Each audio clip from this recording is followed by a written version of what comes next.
Hello there, Bloomerinos. We're going to be working in a red, green, and white color palette, and you can see the natural influences are just a perfect mix to go with our grapevine base. We've got our bow that we're going to be using on this design. So if you haven't seen our bow video and would like that, it'll be in the supply list. You can also ask for it here. We'll happy provide you with a video of how to make the bow as well. Let's talk about the supplies for this. There's a supply list attached, but we're going to be using a little bit of the pine, some of these adorable wood bead picks that are just so festive for the season. And then one of my favorite bushes we have, which has got these killer textures. So one of the advantages of getting supplies from Khalees.com is that we've got pieces that are just kind of one and done. They make floral designing so much easier for you. And that's our motto. We want to keep it really easy so you can accomplish, you can get some wins. If you want to learn how to sell your stuff, you know we're here to support you in that journey as well. We want you to make it, ship it, sell it, do all those things. We want you to be able to do everything we're doing that you see us doing and help you to accomplish designs that really exceed your expectations. Not only if you want them for yourself, but if you intend to sell them later. So this bush fits the bill. So it's a nice, kind of like a 3-in-1 combo. That's the supplies we're going to use. So let's get started. You know, a lot of times I will shoot way off this. And if you're a design school member and you're in there, let everybody know how much you enjoy design school. Please pop that in the comments. In design school, I am really focused on coming off the base a lot because we really hype up dimension. And on this design, we're going to stay a little bit tighter to the base to keep, you know, it a little bit smaller. So we're going to start with one of these bushes and preparing it. And the way I want to do that is we just take bush itself and we're going to tear the pieces off if we can, or we'll cut them if they won't tear. But if they'll come off in little sections, it really saves us a lot of time in designing. So that's another thing. That's why we want to have those kind of products available on our website. And our design school students do get discounts to everything that we have on the site. And they get even bigger discounts when they spend more money. So it's really a big advantage to being in design school. So let me cut these down. We just tore those off, and then what you want to do is cut them to where they have really neat stems here and clean them up. I'm going to do that really quickly. And we're going to start with one bush to get it prepared. Now, when I'm teaching in class, I'm always going to be talking about depth and dimension, like that's very important, but also transitions on the design. So today when we're making this one, I'm going to talk to you a little bit about that too, so you can get familiar with what's going on. Okay, oh my gosh, these pine cones are so cute. I love the little pine cones. Once we've identified where we want our design to go, and on this one I'm going to stay on the left side. We're going to start to put a little glue on these and start to get our base prepped. And we're going to call that, basically in class, I'm going to talk about positioning and the principles behind it. So today we're going to be putting these in a similar manner, where we start to have really good placement and we separate them and start to get some good coverage. And these have all this fun texture going on in these twigs, so oh my gosh, we want to play with that. So I'm going to go up here, and this is what we call working above the transition, and that's what I'm doing right now. I'm working above the transition. And this will be a C-shaped design, one of my favorites, one of my best sellers. So the top part's in. Let's work on the bottom part. These twigs are killer because we can come in and just do whatever we want with those.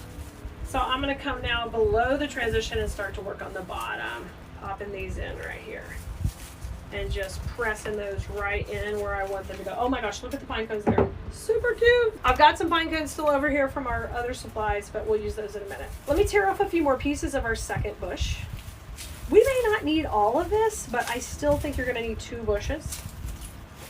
But it's kind of crazy when you work with supplies that are this level of quality. You don't have to sit there and cut and layer and pick and do all those things because it's already done for you.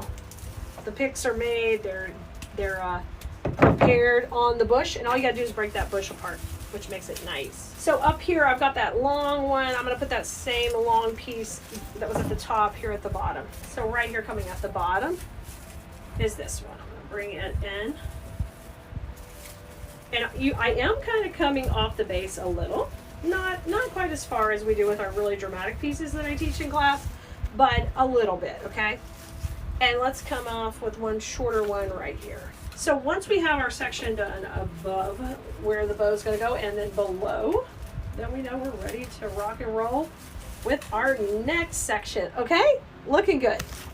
Our focal point are these adorable wood bead picks. They are really where we're getting the pizzazz from. And I would like to just use these full so we don't have to cut them. Y'all, this wreath we're making now would be just a perfect Etsy shop filler. You can really stock your shop and you can rock and roll. So if we put this one in here, oh my gosh, you see the texture, how cute that is with the berries? I love that. So let's trim these both down. Let's just do like a 2-inch cut on them. When I say that, I'm talking about trimming the stem right here to 2 inches, okay? So if you're new, welcome. Please introduce yourself in the comments, say hello. We're so glad you are here. And let us know you're now a Blue Merino and we appreciate you being part of our family. It's very important to me to continue passing on the art of creating and supporting other creatives just like you. And we can all do that when we're a community and we work together. So hold this just like this, and we're gonna swirl this in our electric skillet. If you're unfamiliar with what that is, this is a little electric skillet, and it's actually made for cooking, but we're using that to hold hot glue. So when I put my hot glue in it, I just really have to watch the temperature and make sure I supervise it just like if I were cooking. But the cool thing is, it is so nice to keep my glue hot and I never have to pull any triggers. I'm big on that. When I was younger, I had a couple of wrist surgeries from overcrafting. I was playing sports too, so I had two things going on, but I also was making a whole ton of angels and cutting and cutting and cutting and cutting and cutting and cutting. And then when one hand got messed up, I started cutting with the other hand. So what I learned is it's better to do motions like this where you're not pulling a trigger and you can use your whole arm to do it. So that's when I switched to using like things like the electric skillet instead of just a glue gun. So you see the berries went above and they went below. Y'all, oh my gosh, this is so pretty. This is so pretty. So simple, but so pretty. So I think we're gonna save these for another project because those are more than what we need. And what we're gonna switch to is we're gonna switch to this gorgeous pine, and it's gonna layer on the foreground.